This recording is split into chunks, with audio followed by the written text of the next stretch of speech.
You started Time for Us to get involved after your son's murder, but you had started Root. No.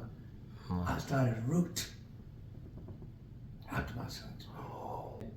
Time for us to get involved.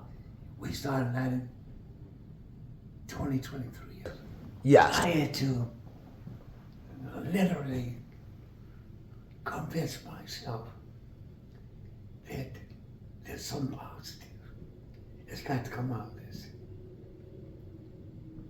Every tragic situation, you can create a positive. So that was my thought. And what do I need to do? And how do I need to do this? Because remember, I was in school working on my doctorate, so I had no idea about nothing. I never participated in civil rights marches. I never did that. So I was never that type of leader. I was never a leader of anything. But I had to figure out, what did I need to do? So, gain in my mind that let me start this organization. But let me put it this way, because I don't want it to be looked at as a racial enigma. I don't want things to be looked at as this is a black thing. I was focusing on that this is an American problem.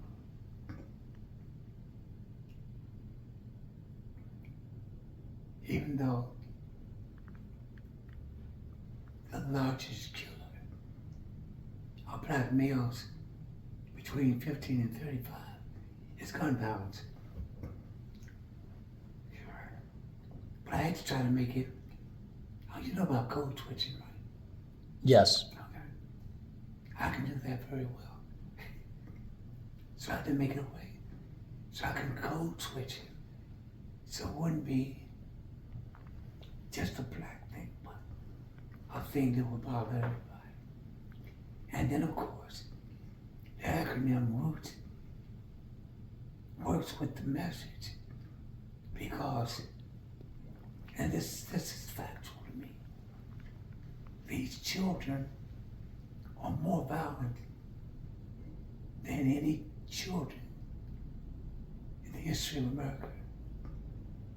Why? What causes that? Because, you know, when you do psychology and you do research, there are variables. So, what variables have come into being to make children like I grew up with, because of tweet, to become children like they are today. What's the variables? And that's what I started thinking about. And I told you what my variables were. I can't look at racism because that was there. Right. I can't look at the violence in the neighborhoods. The same thing existed back then. Only what people would do would beat you up. If I went from one neighbor to another, they would beat you up. Nobody would shoot you. But they would shoot you there. What caused that change? What are the causes of that change? And so there, after all I've done, all I've looked at,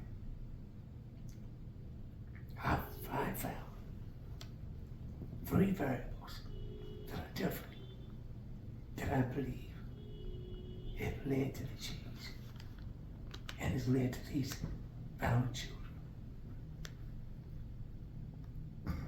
Now, people are not going to like what I say, and I know that. But you give me a reason. You don't like what I say? Well, then you give me 3 reasons why. What year did you start Root? 2002, I believe. You started Root in 2002. And Root is the organization through which you have done data-backed projects and initiatives. What problem was Root created to address?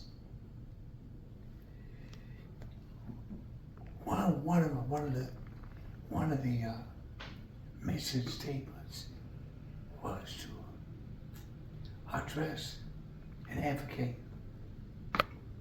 for those victims,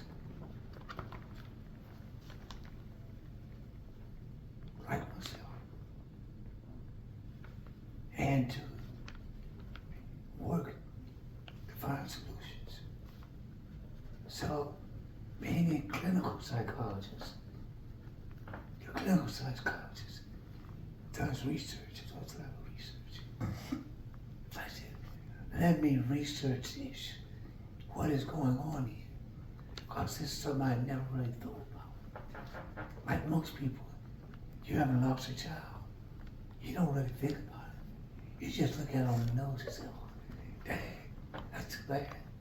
That's about the most. But I haven't lost a child.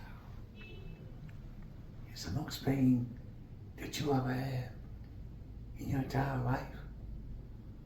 I used to tell people when I talk, I want you to think for a minute, what's the worst pain that you've ever had? I mean emotional, I don't mean getting shot or cut or something. What's the worst pain? And I want you to think about that. And I want you to multiply it by about 10,000 times. And then you may begin to understand the pain I am going through and others like me. So I said, well, let me research some projects, what's going on. So the first project I came up with research, they had a Boston model to prevent gun violence for several years in Boston. I said, okay, let me get to Boston, take my little crew, let's ride to Boston. I then met with everybody. I met with Governor Duvall. I met with Senator Barney, who's Barney's last name? Frank. Senator Barney Frank. I met with the chief of police. I believe his name was Manatella or something like that. Italian name. Then I met with his detectives.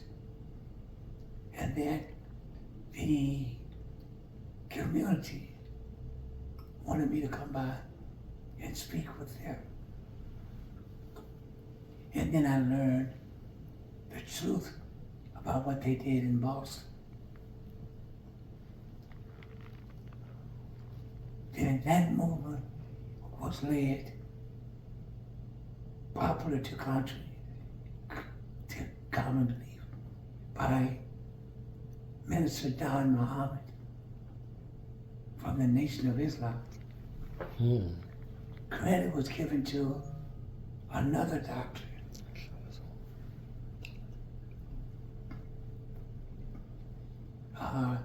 Dr. Rivers, I believe, that had nothing to do with it because they didn't want Nation of Islam minister to get the credit for it. And basically, what it was, organizing everybody from the community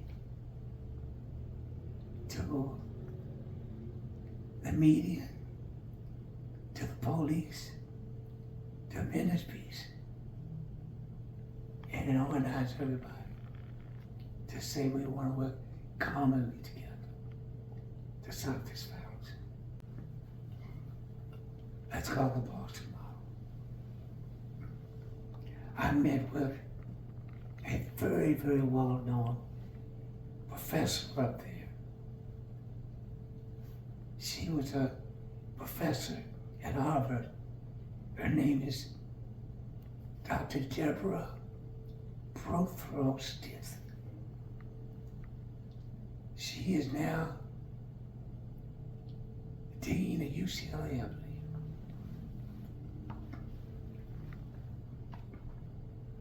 And she wrote several books about the model.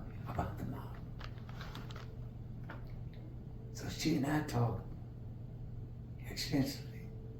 I even had her on my radio show a couple of times on WPFW.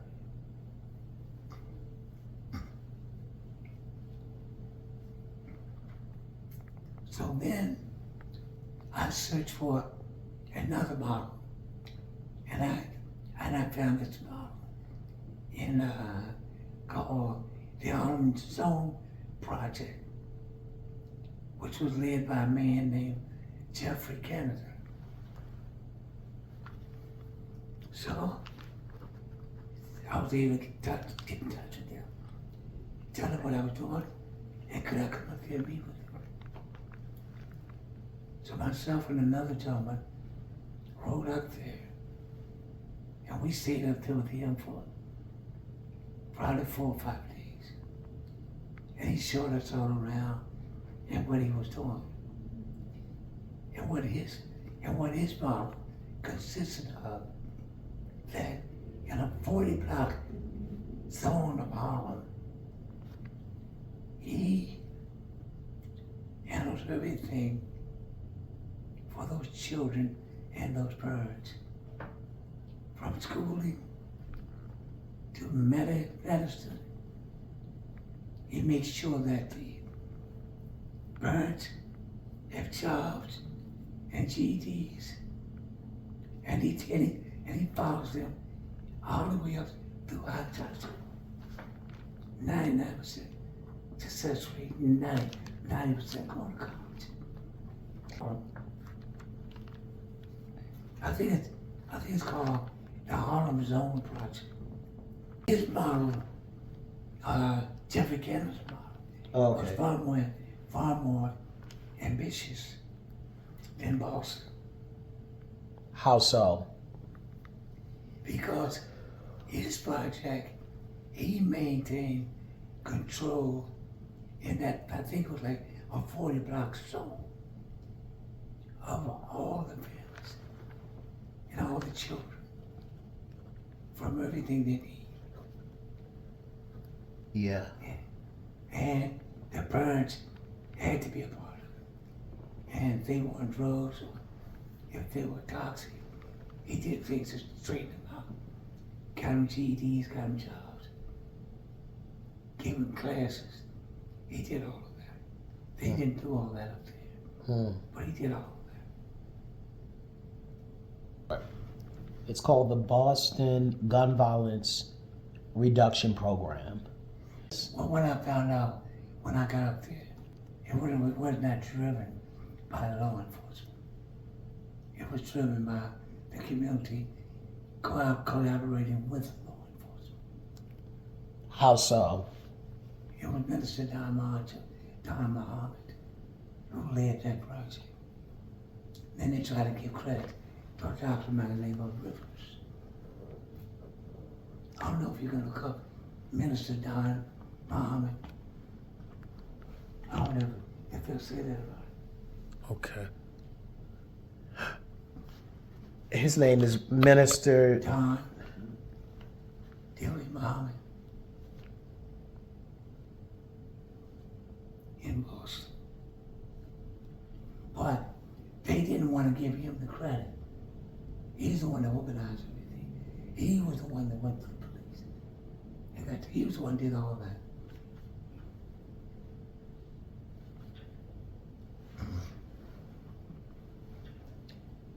Minister Don Muhammad, 87, praised for work with Nation of Islam and Boston youth.